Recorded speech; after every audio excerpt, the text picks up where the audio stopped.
A new week. Hello and thank you for joining us on the Monday edition of Journalist Hangout. I'm Ayodele Uzubakun.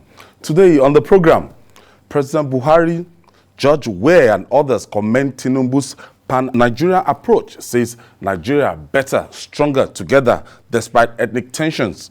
Senate summoned NNPC again, cite non-remittance of 4.07 trillion naira, and later on the show, police arrest pastor, 15 others for murder of security operatives, recover arms, ammunition, and explosives. I'll be hanging out with Mojid Jamiu and Asuko James. So if you're ready, let the hangout start now.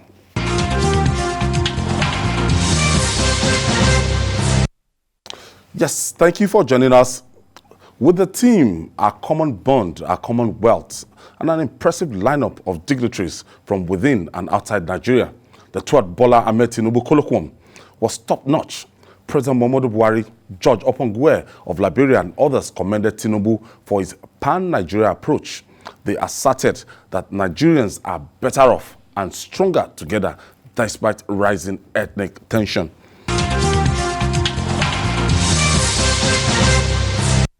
The theme for this 12th edition, our common bond, our commonwealth, the imperative of national cohesion for growth and prosperity, speaks to a very contemporary but potentially ruinous trend, which in my view, we must all join hands to check at once. Despite occasional inter-ethnic tensions in our national history, it seems to me that we have all agreed on one point, that notwithstanding our diversity of ethnicity, culture, language, and religion, Nigerians are better together, even stronger together. Asiwaju himself is a known advocate of unity and cohesion in Nigeria. This has been a constant factor in his outstanding political career. From the time he served in the short-lived Senate of the Third Republic to his involvement in the struggle for the actualization of the June 12 mandate of the late Chief MKO Abiola, to his much acclaimed period of service as governor of Lagos State from 1999 to 2007. The ranks of Asiwaju's political collaborators, whether as party members, comrades in the struggle, members of his cabinet, or his advisors, assistants, and political associates, have always reflected a pan-Nigeria attitude. I believe all of us here can also confirm that the same outlook of Asiwaju Bola Ahmed Tinubu and other like-minded Nigerians eventually made possible the coalition of 4 political parties into what we now see as our great party.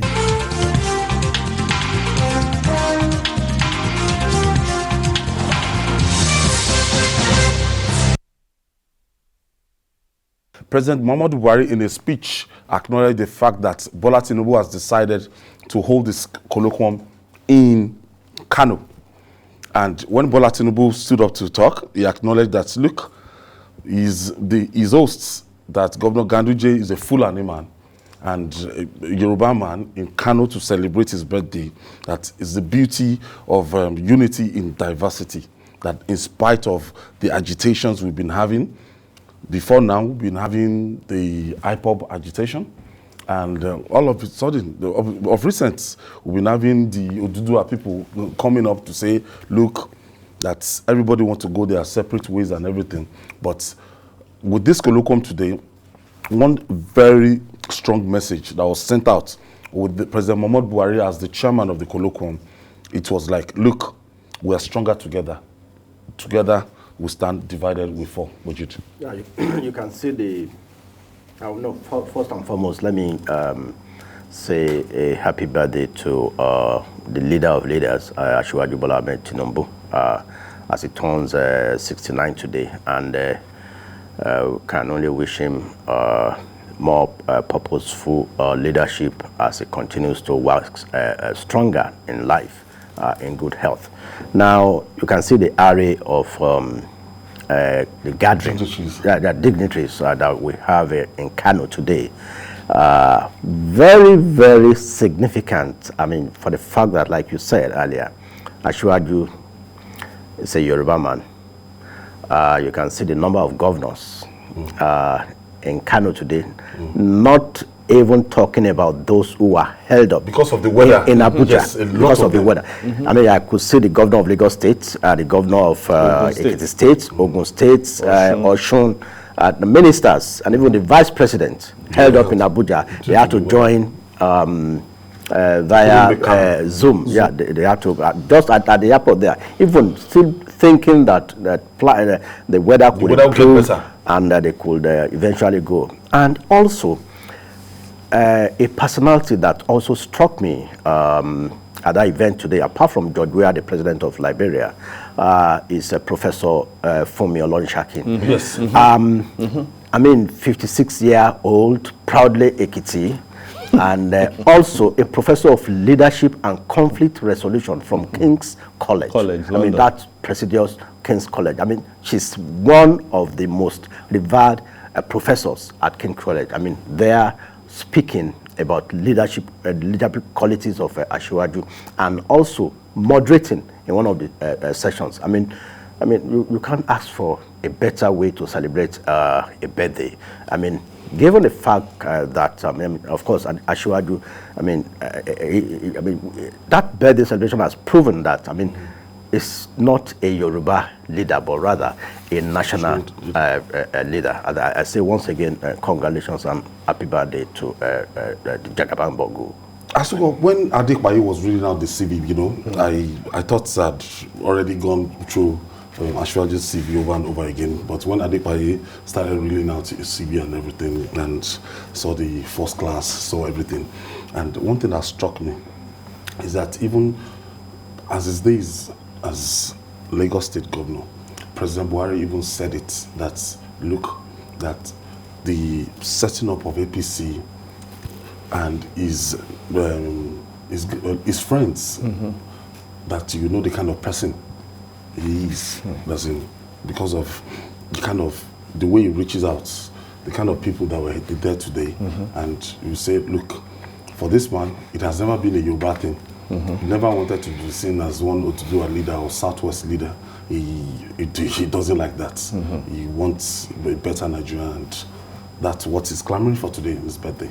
Yeah, let me also join Moji to also congratulate Jagaban of Bogun for clocking 69 today. He, just like you said, is not just a Yoruba leader. Sectional leader, no. He's not. He is someone that everybody wants, whether you, like I actually posted something on Twitter yesterday. I said, today, whether you like him or you don't, he's going to take the headlines, and that is what he has done today. I've been doing that since so when one sees, so he has already taken the headlines. So any other story that will be coming will be centered around him today, and that is the caliber of person he is, and that is what we've seen today in Kano. And just talking about Lagos, when he was governor of Lagos, you could see the array of stars that were around him. The best cabinet so far. You understand? And inside that cabinet, you would see somebody who is doesn't even know how they say wa in Yoruba. He doesn't even understand it. And he was part of that cabinet. Still in government today. You understand? So that is the kind of person he is. Somebody who is a headhunter. He knows where the talents are, and he will get the talent for them to deliver the job. And that is why most people call him the achiever. He achieves because he knows how to get people to do the right things and to do it well. And it is across. Look at even the caliber of speakers today, Ayo. Yeah, Mojid was saying something about Fumi Olonishaki. He said a lot of things which we, as we move on, we are going to talk. Because she said something about how our communality is even our Nigerianness. Because anything that you talk about Nigeria is because we are bounded by one thing, by our diversity. If you go through the vice president's speech, he was talking about, this colloquium. I know the colloquium is a brainchild of even the vice president. Yeah. And he was talking about the colloquium becoming an institution, that Ashwaju himself is an institution. Asuka also mentioned his cabinet in 1999, 2007. And if I remember the roll call, that time, 1999, Lai Mohammed was his chief of staff. Yeah. He had Uncle Dele Alaki there. He had Tujibilu in that cabinet. All of them. He had Kaduso. The minister They have the vice president. Has been minister for interior now. Rauf Aregbesola was commissioner for works. Works. Yes, and these guys today, they are doing exploits. Even Ben Akabweze. Ben Akabweze is now in state management office. Budget office. Budget office. Special advisor. And the vice president said particularly that this man knows how to identify leaders. He headhunts leaders. And today, those people that have worked with his cabinet from 1999 till this time, you can see them making exploits. Some people he has made commissioners, some people ministers, even starting from the vice president himself, was his attorney general. You see, such things don't just happen as a coincidence, Ayo. And Asuko, I was going through his CV. I read the one in the Nation newspapers today where something struck me there. Ashwaju had a GPA, cumulative Grade pass average. pass average of 3.54 out of 4, a maximum of 4.0. So that he had the first class. Yeah, that's the first class in Chicago State University. Yeah. And He also even rose to become the student union the president. student union, as at then. president of the Accounting Students Association of that school. So, that was way back in his university days. So somebody as exceptional and as brilliant as that, to emerge the governor of Lagos at the time he did, and with the area of cabinet he put in place, and look at the successions. He's been able to, his succession plan in From Lagos. Raji Fashola From Fashola to Ambode Ambode and to Sanwo-Olu, and you can see, the way these guys have been emerging, and those who have even left the cabinet, who are excelling from Rauf Aregbesola served two terms governor of Osun. He's now interior minister.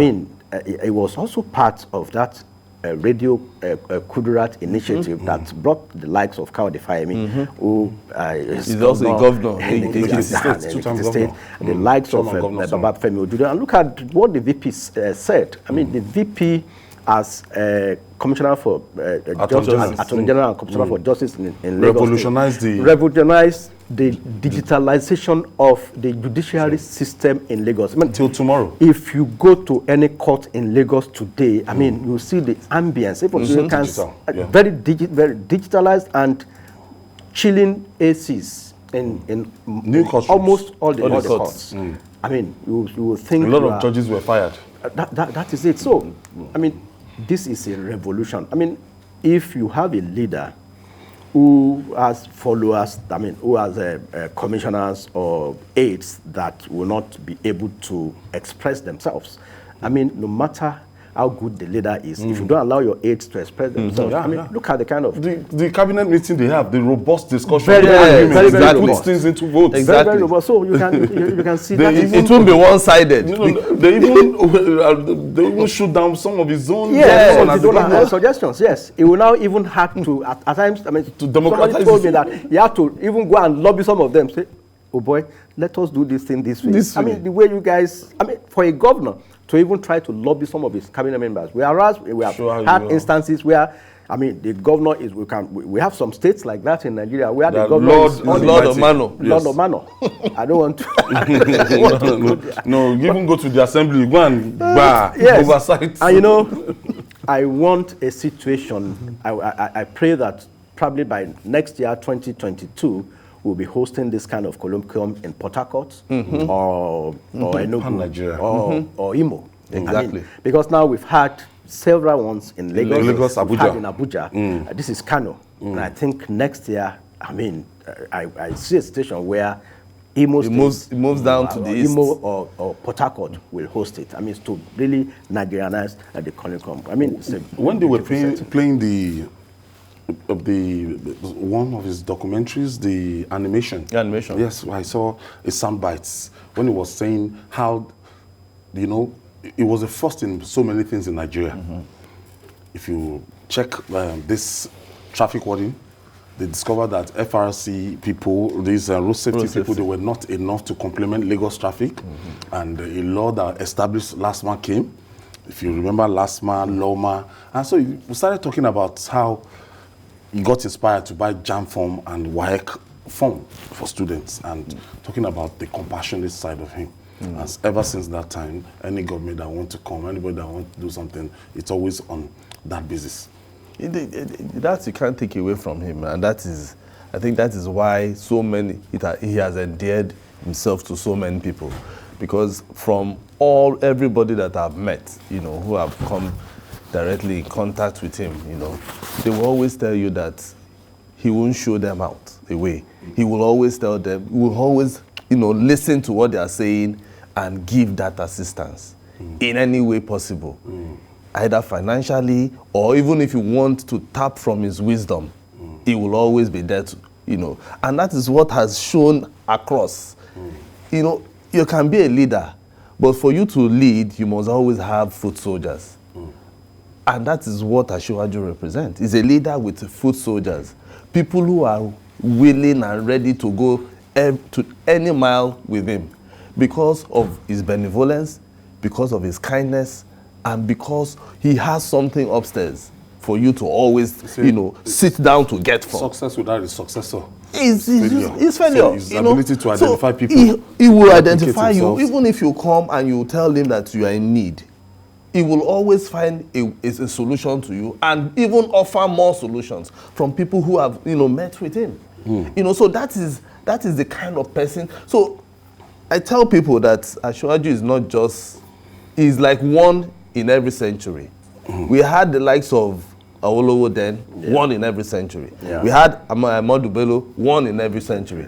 He is our own one in every century. Already, and that is what people should understand. Already, it's like 2 years to the presidential election now. The People's Democratic Party actually came up with a press release saying that it's as if the way, from Kaduna, it was in Kaduna to give the Arewa lecture on Saturday. Yes, on and Saturday. from here, we gave something. And when you want to look at road to 2023, it's going to be very interesting. We're not foreclosing anything. Within the APC, there are going to be a lot of competitors within even the PDP. But ultimately, it has not declared. But from what you've seen so far. Yeah, you know, like they say, 24 hours is a very long time in politics. The road to 2023 is still very far.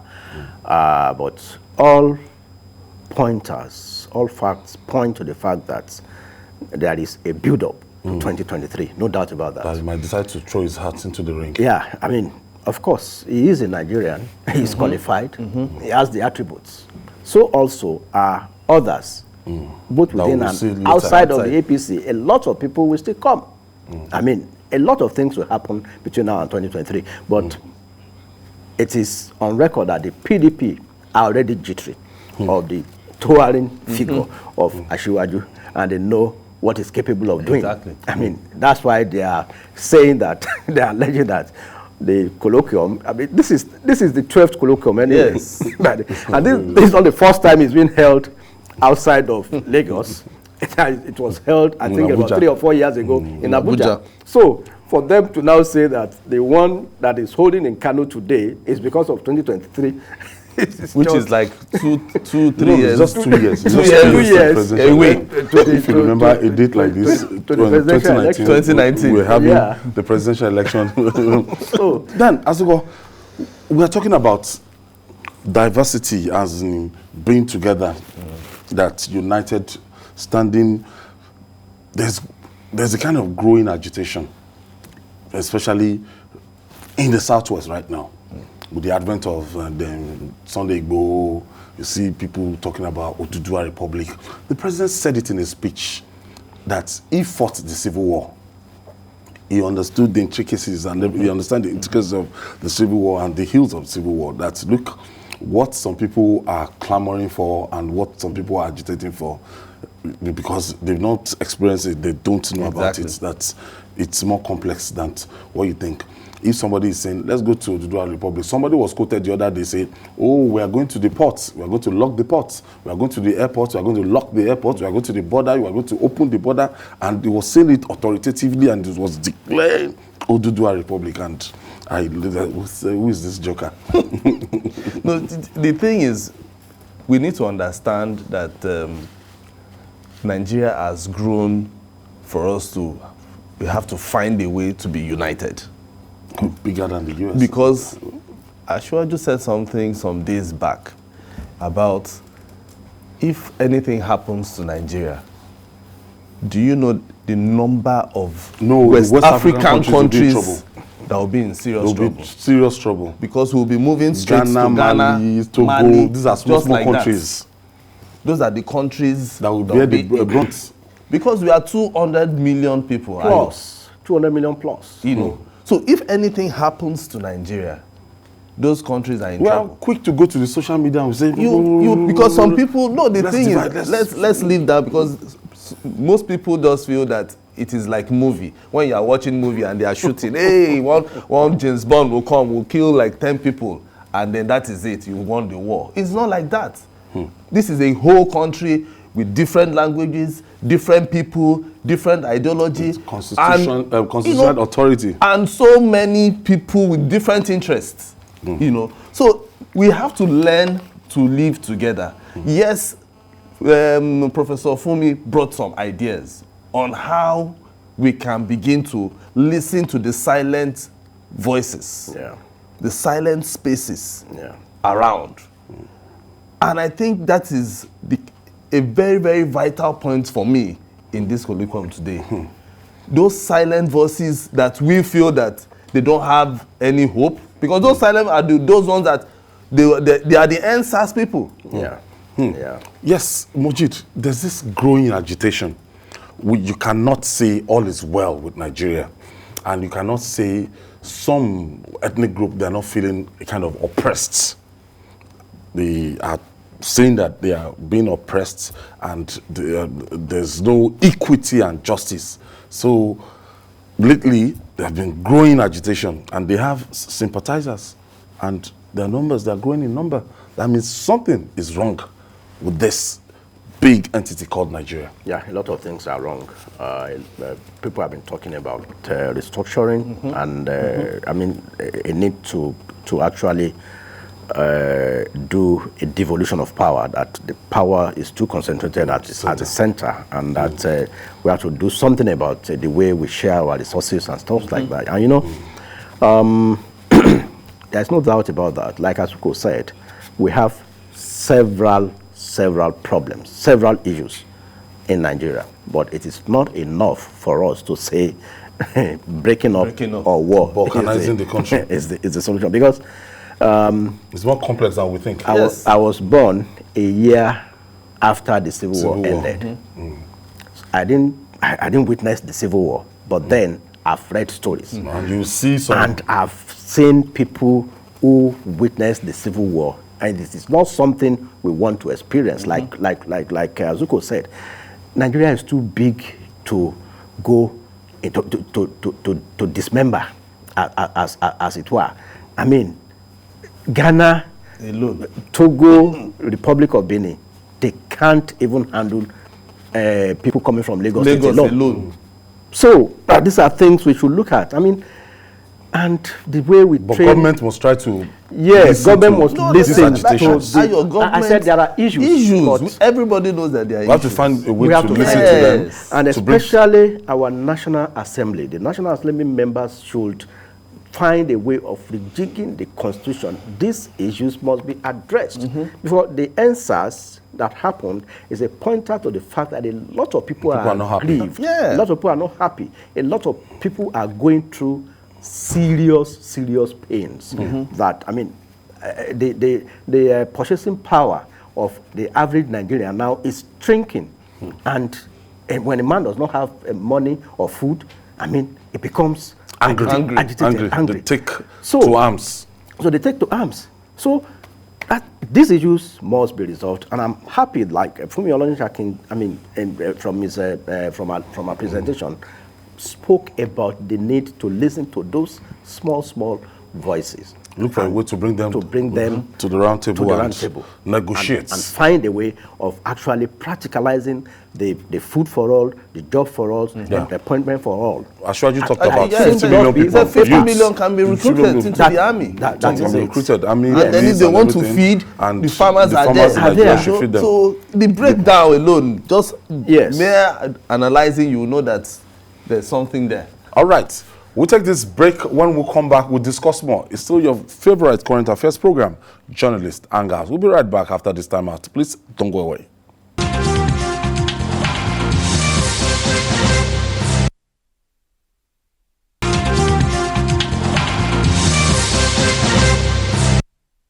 It's your favorite news and current affairs program reaching you live from TVC News, your TV station of the year. And I have Asuko James with me and Mojid Jamiu. And moving on now, the Nigerian National Petroleum Corporation, NNPC, is yet to escape from the radar of the National Assembly over missing revenue. The Senate Public Accounts Committee has again summoned the management of the NNPC over alleged non-remittance of 4.03 trillion, 7 trillion naira to the Federation account between 2010 to 2016. Mujib, this is scandalous. What's happening? The NNPC as an institution is an embarrassment to Nigeria. An embarrassment. Why do I say that? Forget about the unremitted funds. They have been spending money without appropriation, hiding under subsidy. I mean, a lot of things are happening. And we are just talking about 2016 accounts. We still have 2017 up to 2020. That's another, I mean, 2017, 2018, 2019, another 4 years. They are still on 2016 and 4.07 trillion. They can't account for. Don't they go through audits? When they are claiming that they spend those money on subsidy, then balance of trade in terms of the differential between naira and dollar exchange rate, whatever that means, I don't know. Number. And I mean, it's not. We are not even talking about how much they spend on those redundant refineries. I mean, the refineries that they have staff, they go for foreign training, yes, they do everything. I mean, at so the end of the day, no single, for the past 5 years, not a single drop of whether it's petrol or kerosene or byproducts or any byproduct has been coming out from our 4 refineries in Nigeria. So, and they are all under NNPC. All under NNPC. So, I mean, I don't understand. Yet the NNPC has been allocating crude oil up to about 400,000 barrels per day to these same refineries. Now, we don't even know how much volume of petroleum products we consume in a day in Nigeria. Now they will tell they tell us that they know how much quantity they import, but they don't know how much we consume. At the latest figure we are getting is 77 million liters per day, an increase of about 30 million liters per day between 2018 and now. Because I know, in 2018 they said it was 52 and they will still smuggle some of this. 52, 53 million liters. So how many vehicles have we bought between 2018 and now? And these are just December figures, not between 2018 and 2020, that would amount for that increase. Because now the more liters they claim we consume, the more subsidy they claim they are paying. So you can see the root of all this juggling of figures, because nobody audits them. I think they have only been audited once in the last 15 or 16 years. God damn it. As huge as the NNPC is. So in fact, the Auditor General of the Federation had to issue an audit query, which he passed to the Senate. That is what that's why we have all these things we are having. Why do we have this kind of very funny arrangement? And it's not from this administration, I must say. Right from the days of Chaos Obaseki, right from the days of Funsho Kupolukun as the MD of NNPC in 1999, when before the president, before this administration came in, we've been seeing that, look, the way they've been running NNPC has not been with transparency. Why? It's not this administration alone. The thing is, before. If you look at when NNPC started operations and when even Petrobras in Brazil started operation, you'll be sad. You'll be really sad and disappointed, because Petrobras has even moved further. They are doing other things for other countries.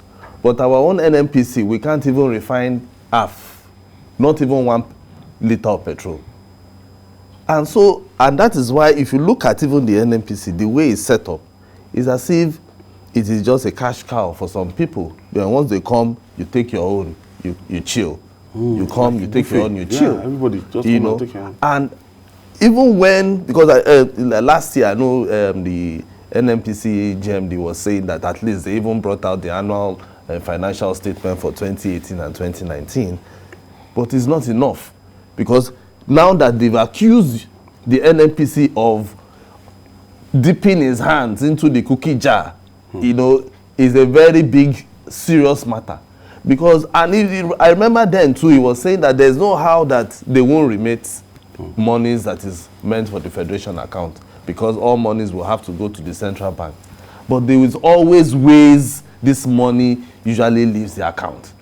And it is a very, I hope the Senate, because now that this query has gotten to the Senate, we need the Senate to do proper investigation and not sweep this under the carpet. Because when once issues like this come up, then the first thing we hear is the Senate is going to probe, the committee of this is going to do this, is going to do that. At the end of the day, Ayo, we won't hear anything again. Like NDDC. Exactly. So we need the committee to sit down, make sure that they have dotted the I's and crossed the T's, and then come out with what they found out. Because we really need to know what is wrong in this NNPC, that every time it is one money is missing or the other. If it's not NNPC, it will be DPR. If it's not DPR, it will be PPRA.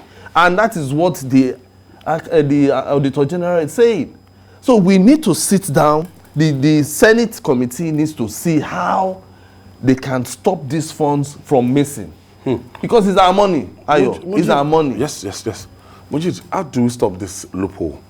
Especially if we ensure probity and accountability in a very big institution like NNPC. It will go a long way to help the country. Because if you are talking about non-remittance of 4.07 trillion naira, and we are looking for money to fund our budget. To fund budget. I don't know. Now, in this same 2016 account, the Auditor General of the Federation also raised a query on the sum of 443 billion naira in 2016.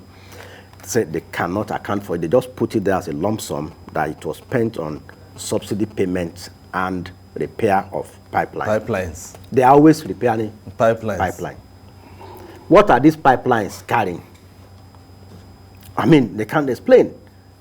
See, so the NNPC, I think there's a need to do a forensic audit of the organization. I mean, the kind of loopholes and the wastages that we experience in the NNPC, and those who work there, or their leadership, should be ashamed that they are even. But then I don't think they are bothered. We have had instances. They called the former MD, one of the MDs of the NNPC, that had $10 million stashed in one place in Kaduna. Okay, I remember that. Air conditioner. Yes. And that has been the story.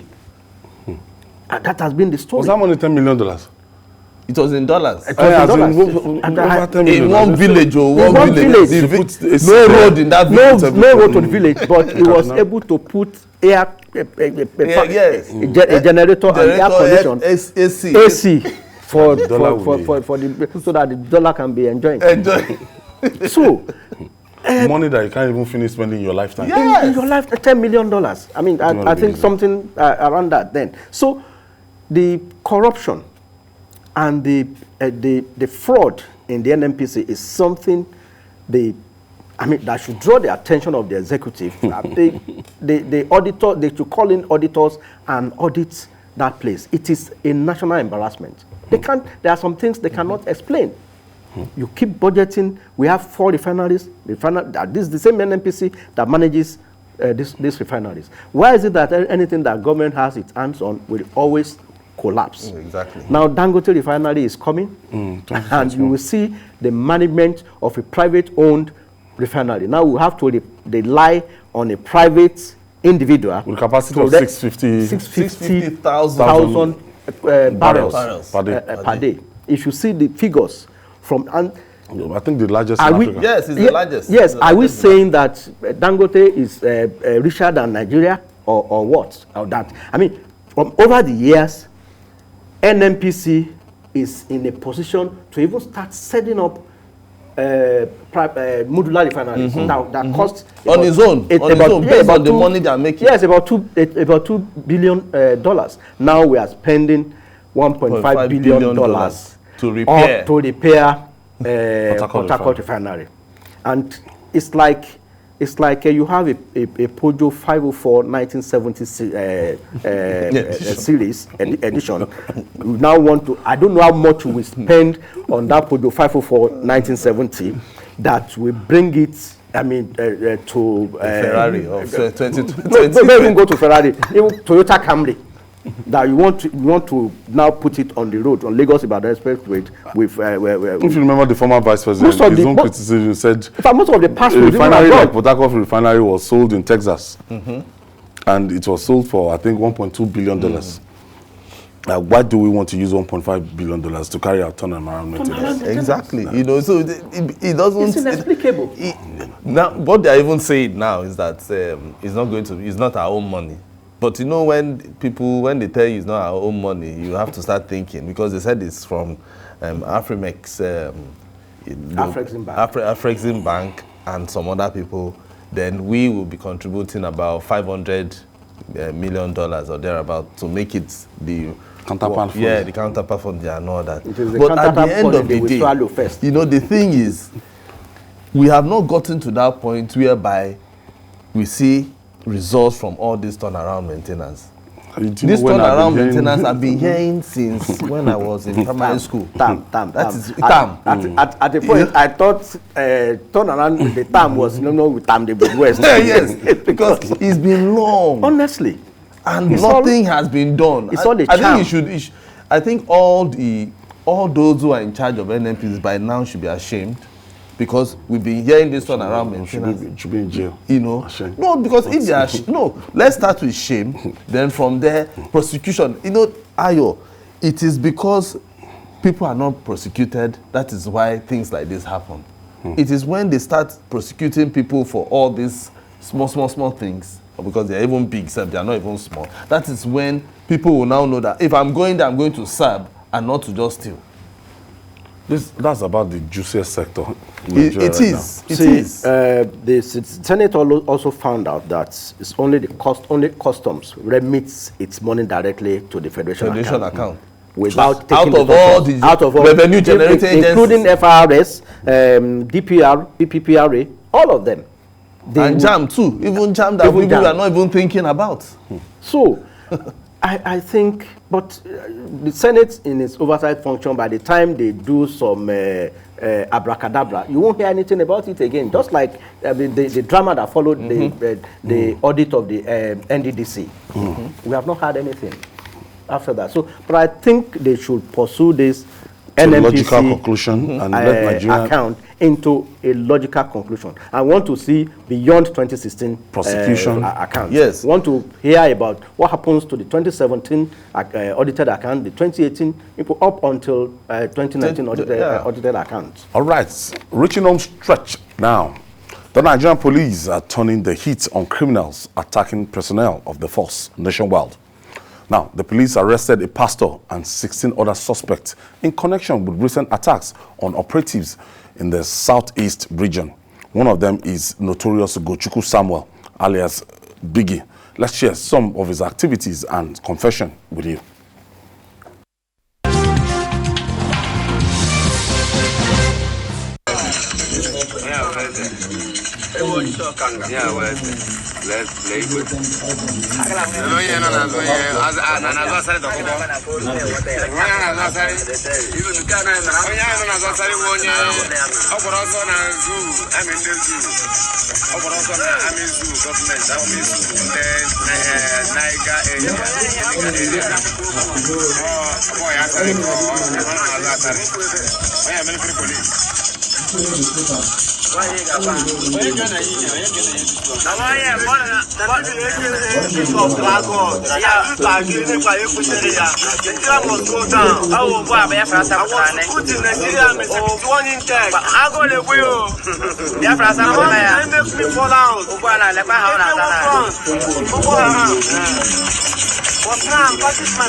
My name is Gochuku Samuel.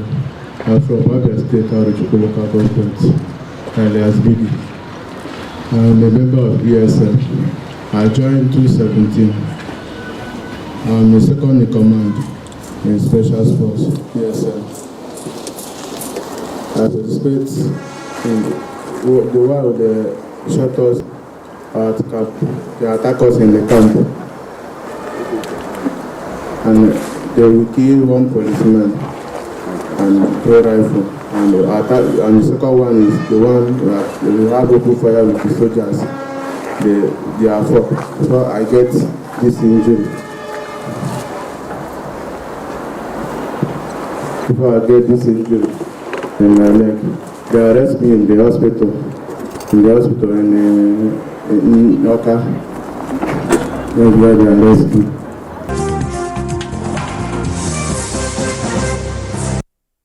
I don't know what to call these people. Bandits from the east, southern part of the country, Abi? Yes. Because we have bandits up north.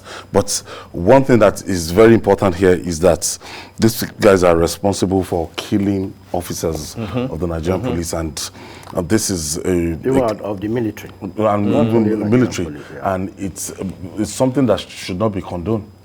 At all. In any part of the world, when you kill a cop, you're in trouble. I'm happy that at TVC we were able to show the two sides, side by side. Biggie in his camp, and after he was apprehended. Because if you show them differently, if there are different videos, I mean, some people might still be wondering, doubtful that how. But you can see that it's the same person, the same face with the one that is making the confessional statement. Yeah. These characters.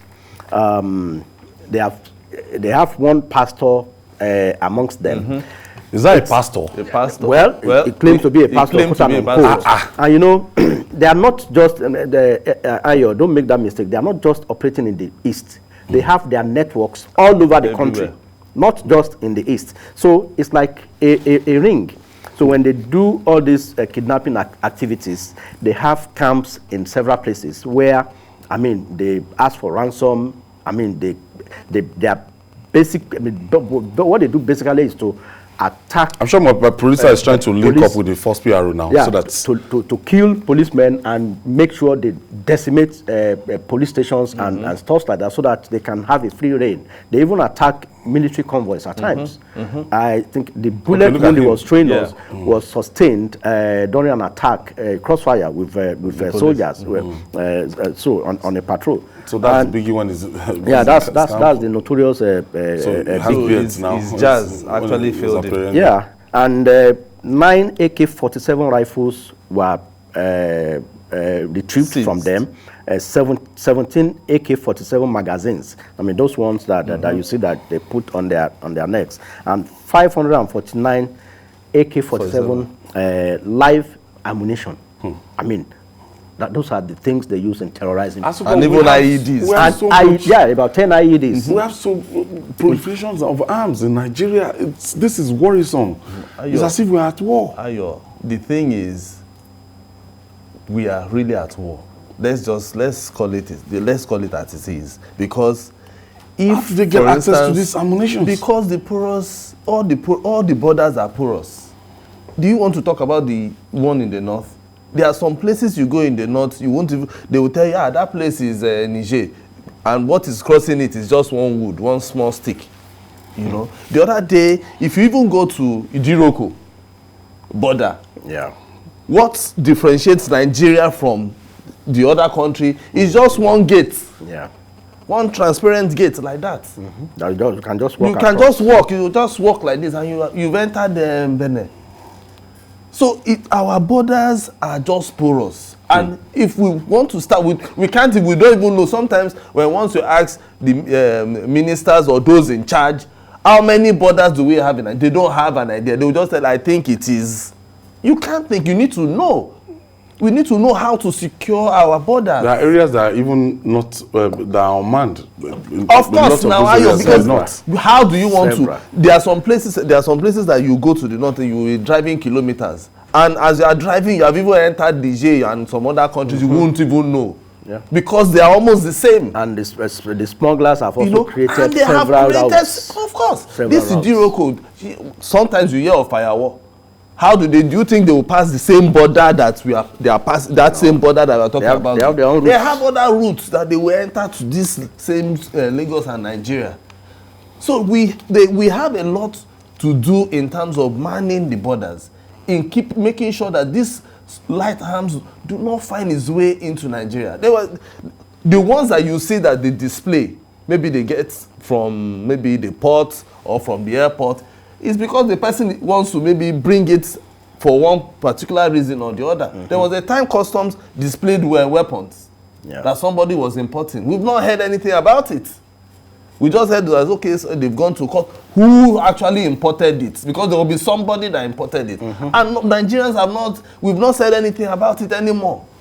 So when we see things like this, it should make us afraid, because we don't know who is who. This Biggie or whatever his name is somebody's brother, it's somebody's uncle, it might even be somebody's father.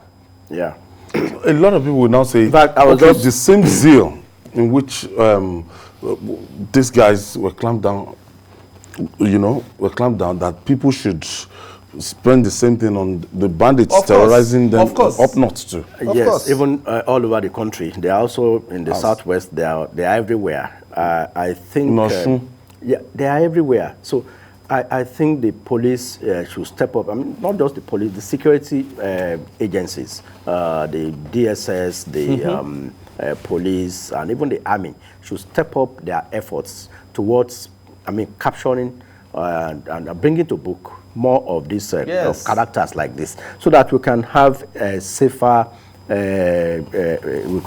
country, not just safer roads. Because now traveling on our major highways now has become something it's scary. That's really very scary.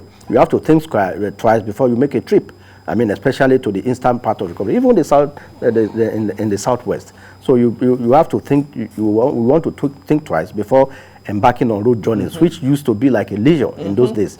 I even prefer traveling at night.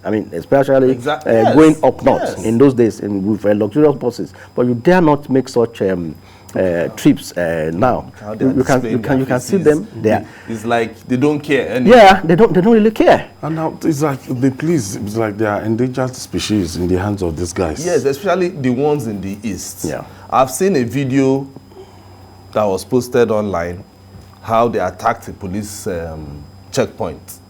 I think he should be the one in Olu.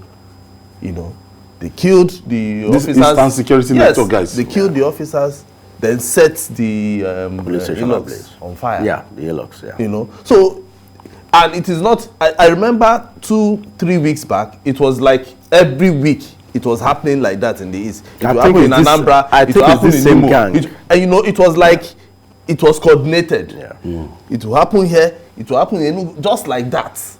So they just wanted to create that fear in the minds of the police. And decimate the capacity of the police to respond. Exactly. Yeah. You know, and I must hail the police for this because they've gone all out. It's a big feat. Yes, they've gone all out using their intelligence network to see how they can arrest these guys, and they've done it.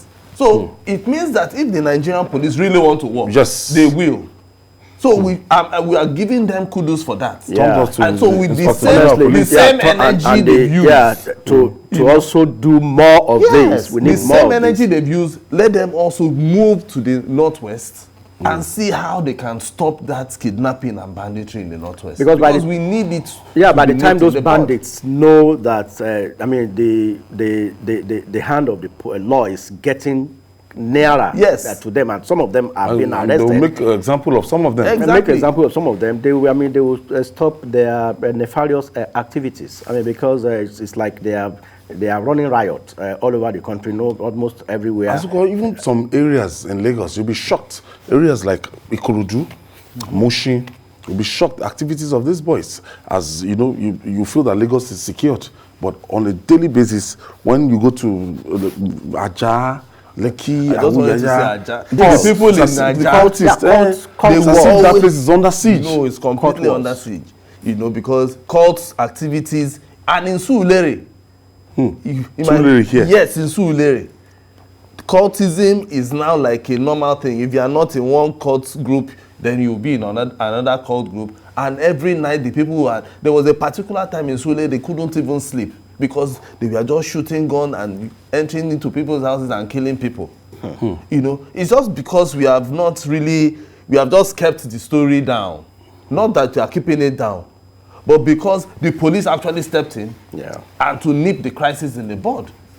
You know, and the present commissioner of police, I like the way he's dealing with his DPOs now. Do also. Yes. Yeah, it will move. If anything happens in your district, you're in trouble. Yeah. So that is how we should do it. So because the DPOs are supposed to be the intelligent officers in those areas. In those areas. So if anything happens in your division, you're in trouble. So that is why cultism is even going down now. Because last week they arrested some. And they have been arresting. So we need them, the likes in Surulere, in Aja especially, because now it's like almost every day in Aja. Don't also forget that, you see, we can't really blame the police much. I mean, after the NSAS, oh yes, the morale was really down. Exactly. A lot of their colleagues were killed, maimed. I mean, so it's now that they are picking up gathering momentum.